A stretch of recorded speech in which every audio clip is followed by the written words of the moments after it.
Thank you so much for joining this lesson. We're going to discuss mathematics paper 2 in preparation for the KCSE 2025. Therefore, the joint exam that we're discussing today is the Crescendo joint examination, the pre-mock. Number 1, find the values of x which satisfy the equation the log of x minus 5 minus 1 equals to the log of x minus 4 without using mathematical tables or calculators. As we continue discussing this paper, it's good I remind you people of our program here, whereby you can acquire airtime of any amount for any network just from your M-Pesa. So conveniently, you go to the Lipa na M-Pesa, then enter the pay bill that you see displayed here, 73.56. Then the account number is the phone number that you're acquiring the airtime for, be it Safaricom, Airtel, Telcom. Then after entering the account number, now you proceed to enter the amount. Then you complete your transaction. Below that, you shall receive the airtime instantly. This means you can also purchase airtime for a friend, whereby you use the same pay bill, then the account number is the phone number of the friend that you intend them to receive airtime. And you follow the same procedure, the airtime is going to reflect instantly. So please apply and invite your friends to the same. Back to the paper now. Find the values of x. Now, looking at this logarithm function, I usually advise my learners, when a base has not been provided, it is usually good for people to introduce base 10. It is usually good, not a must, but usually good for people to introduce base 10. In this way, when we are having the log, now I introduce base 10 here, so that I have x minus 5, then minus 1 equals to the log to base 10, x minus 4.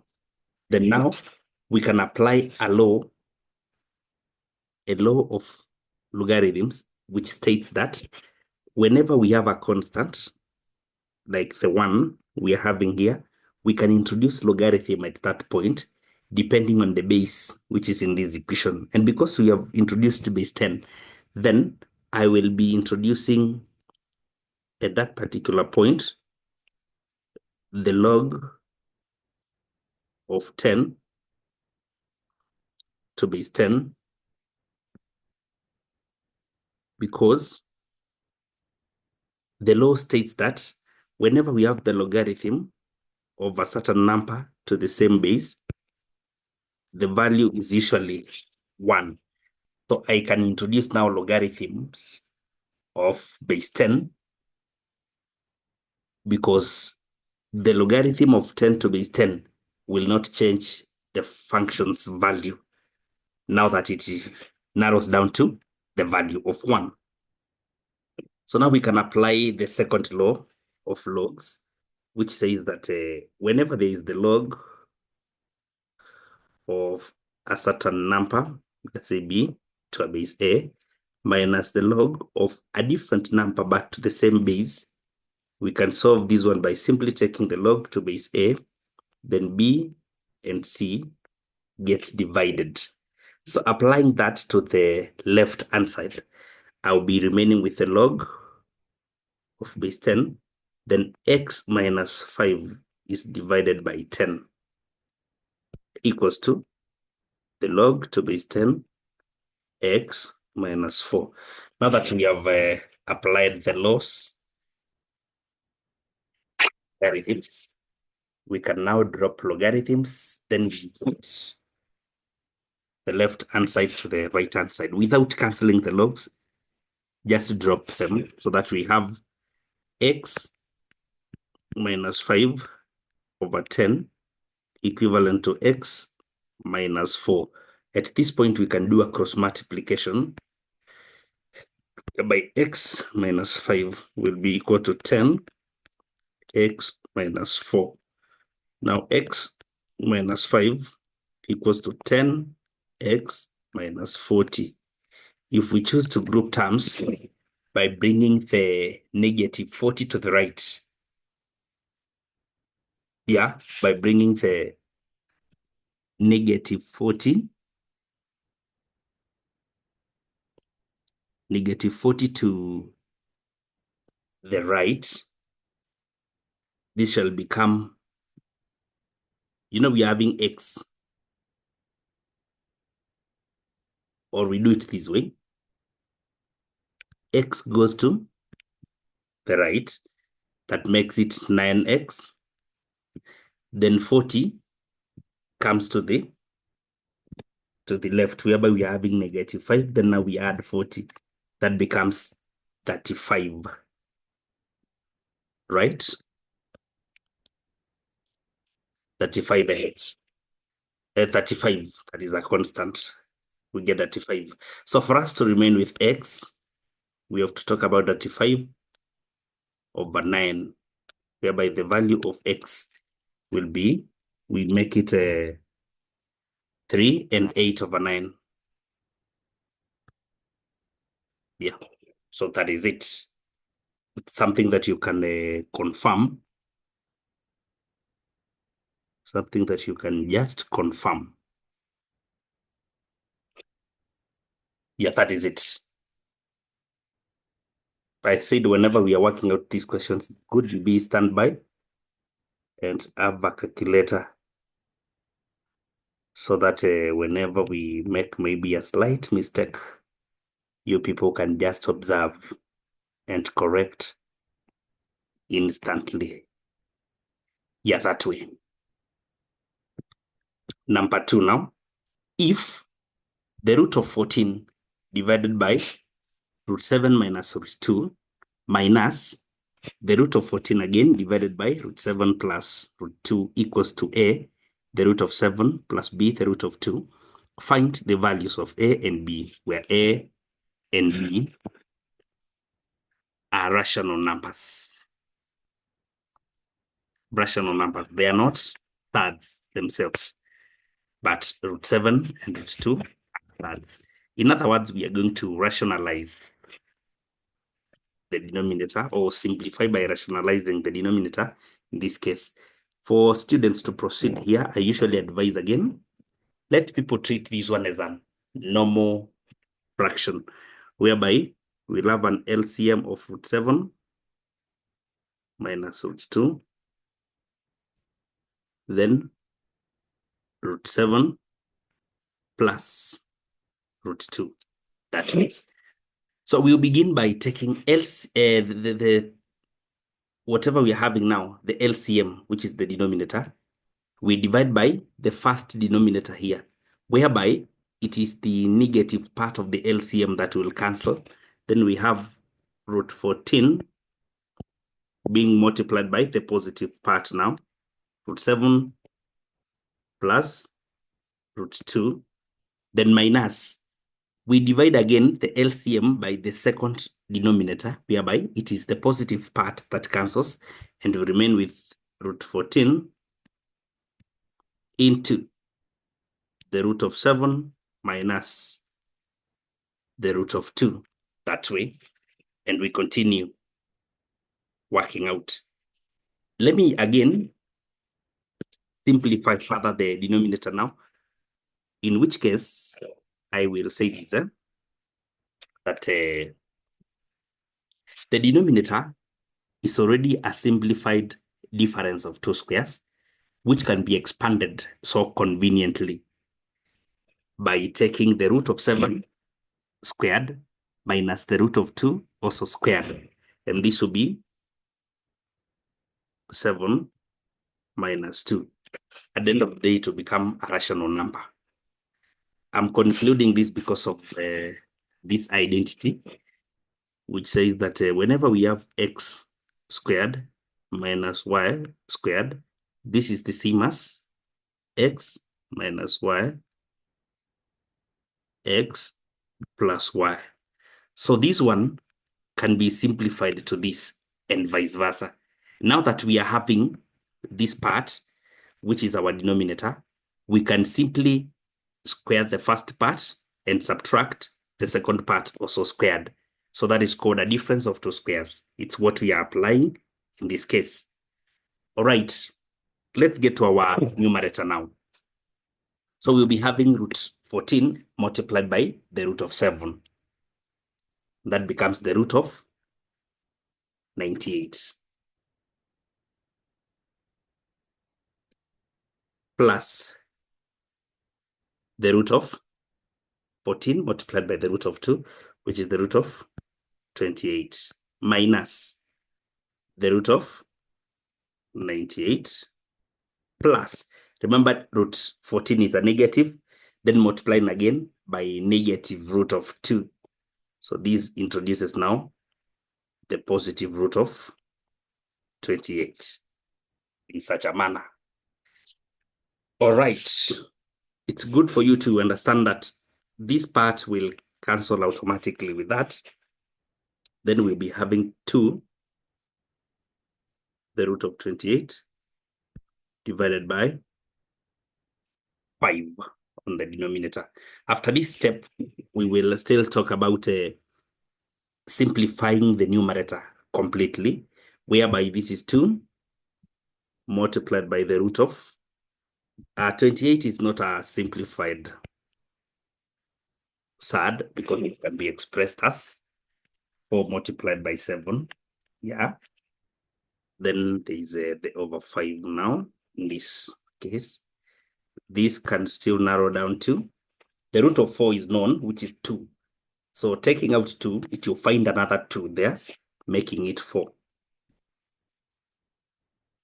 The root of 7 divided by 5 that way. So this is the simplest surd after all the working. We get back to the instructions now. Find the values of A and B, where A and B are rational numbers. In other words, we need the coefficient of root 7 and also the coefficient of root 2. What is the coefficient of root 7 in this case? A equals to 4 over 5. Then the value of B, which is the factor that multiplies root 2, is going to become automatically 0. Reason being, root 2 is not appearing. So mathematically, we'll assume that root 2 got multiplied by a 0, something which you don't even have to write it. But it implies that the root of 2 had been multiplied by a 0. So B has a value of 0, and that is why the root of 2 is not even featuring in the final answer. So that is how you solve such a question. Let's get to number 3. And actually, before I forget, there is a time such a setting was in the KCSE whereby one of the factors was becoming a 0 because it was not featuring in the simplified form. And many students thought they were wrong because they were not seeing that value practically appearing in the final answer. You add just to imply that this root is equivalent to 0. We get to number 3, a question on errors. Guys, remember to subscribe. Remember to share so that you may invite your friends who are also in high school so that we may learn and keep growing together. Shifting grades is here for you. Given that the dimensions of a rectangle are 20.0 and 25.0 centimeters, find the percentage error in calculating its area. We know that the area generally for a rectangular shape is given by length multiplied by width. And now that we are involving errors, we should talk about maximum area, minimum area, and the working area. I want to advise people here, whenever we are coming up with the limits within which dimensions have been recorded, there is what we call absolute error in the recording. Now, absolute error emanates from what we call the accuracy. The accuracy in which the dimensions have been captured. Look at the first dimension, which is 20.0. Now, 20.0 in this topic is usually not equal to 20. 20 is different from 20.0, which is different from 20.00, which is different from 20.000. So accuracies here matter very much. Now, when we see an accuracy of 20.0, a decimal place has been introduced, which is one decimal place, which means according to the instrument which was capturing these measurements, if we were to look at the next measurement or the previous measurement, then from 20.0, the next dimension should be 20.1, 20.2, 20.3, with such a progression. And previously, we should be coming from 19.9. So for us to get 20.0, we are not from 19. We are from 19.9. And looking at the accuracy of one decimal place, it means the least value measured here is a 0.1. The least measurement, which is called the accuracy. So the accuracy in the recording is 0.1 units. So we are using 0.1, 0.1, 0.1. That's what we call accuracy in the measurement. Now, with the accuracy identified, we can talk about, with accuracy, we can talk about what we call now absolute error. Remember, there is absolute error in capturing the dimensions, and there is also absolute error in computing the area. So absolute error in this recording is usually given by accuracy over 2, 0.05. And now in the whole measurement, when we look at the other side, which is 25.0, there is also the same accuracy of 0.1 because it has also been captured to one decimal place. This is to mean that the two measurements now, both length and width, are sharing the absolute error because they are the same accuracy. And with this, we can talk about their limits. So the limits within which width is lying from 20.0. So we add or subtract 0.05, and this will take us to a minimum of 19.95. I think that is all right. 19.95 and a maximum of 20.05. Then the length of 25.0, because of the same accuracy, they'll also share the absolute error. Therefore, 25 is also going to lie between. Yeah, this is a 19. So not 19, but 24.95. And a maximum of 25.05. So we have the limits here within which the dimensions have been captured, lower and upper limits of each case. So we can get to the computations now, whereby I will talk about area maximum, then area minimum. So area maximum will be given by the upper limits in each case, 20.05 by 25.05. Now this will give us a maximum area, which is equivalent to 502.2525. Then we will talk about area minimum, which will be given by the lower limit of the width, 19.95 multiplied by 24.95. The answer here accurately shall be 497.7525. That is now both the upper and the lower areas. So after this, we can talk about working area.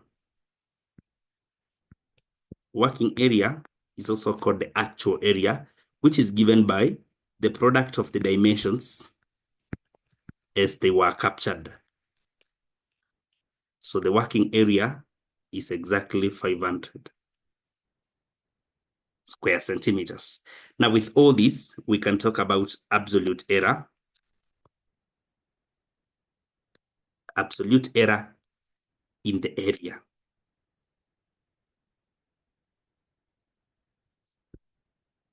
Now the absolute error shall be given by, when we take maximum minus minimum, divide by 2.